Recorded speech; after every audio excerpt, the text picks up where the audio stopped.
Hi guys! Welcome back again to my channel at for today's video nga, as you can see in the title, ay wala muna tayong all-out review ngayon dahil mag-unboxing tayo ng nabili ko nga online.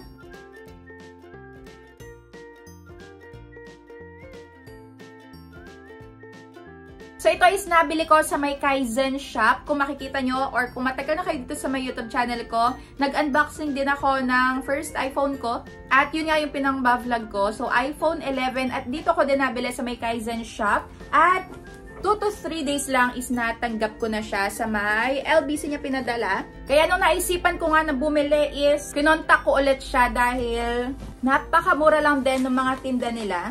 So ito na nga. Tadan! Thank you so much doon sa my Kaizen shop dahil super kapal ng bubble wrap. Yay! So ito is regalo ko nga pala sa aking Junakis pero since maliit pa siya, ako muna gagamit. Napaka-cute!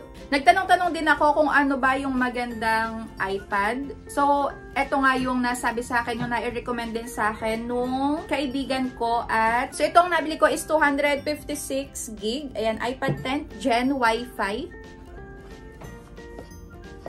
Wow!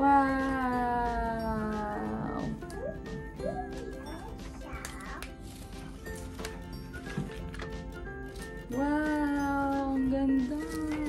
Wow! So nice! Hala, ang ganda! Ang ganda! Yan, speechless ako. Wala akong masabi. Ang ganda.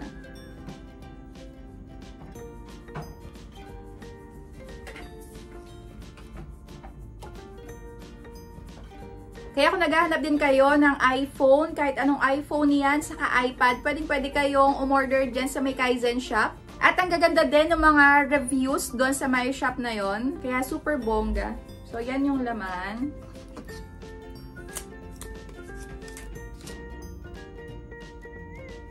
Ang ganda nung cord.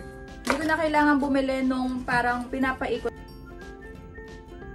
Meron kaya siyang sticker na kasama. Ah, may sticker ulit ako. Ito. At ito.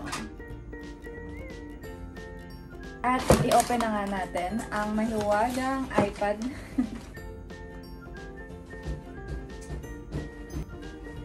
Hello! O, diba? Super legit. Kaya, ayun, bumili na kayo sa kanila. At talaga matutuwa ang aking Junakis dito. So, ayan. Setup muna natin. English. At 91% pa pala yung kanyang charge. Ayan yung battery. So, appearance. At connect muna natin sa may Wi-Fi. So, ayun. So, setup daw yung Touch ID dito sa may gilid. So, ayan. Na-setup ko na lahat. At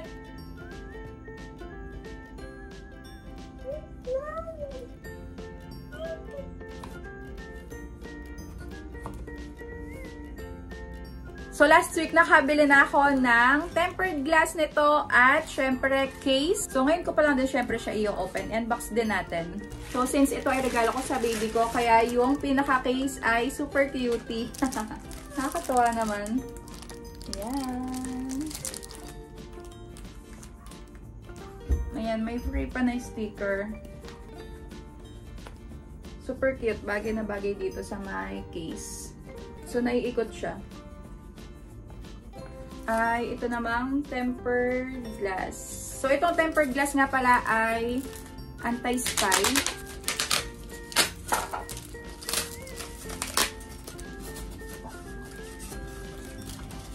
Kakabit ko muna, sana walang bubble.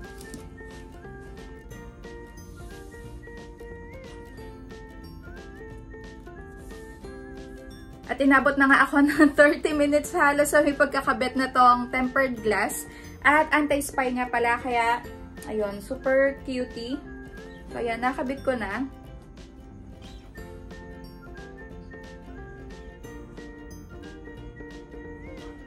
So, ito nga pala is pinick up ko lang sa my LBC. Well, hindi pala ako yung nag-pick up kasi nasa ibang lugar ako. Kaya, nagbigay na lang ako ng authorization letter at 2 ID ko. So, sa LBC na nga pala ako nagbayad ng 26,300 pesos. Kasi nag-down nga pala ako ng 1,000 pesos. Saka yung pinaka-shipping na 640 or 630.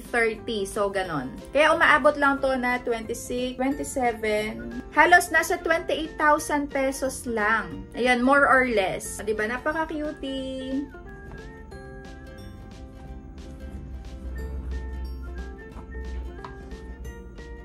So, ayan lang. Thank you for watching and see you on my next vlog.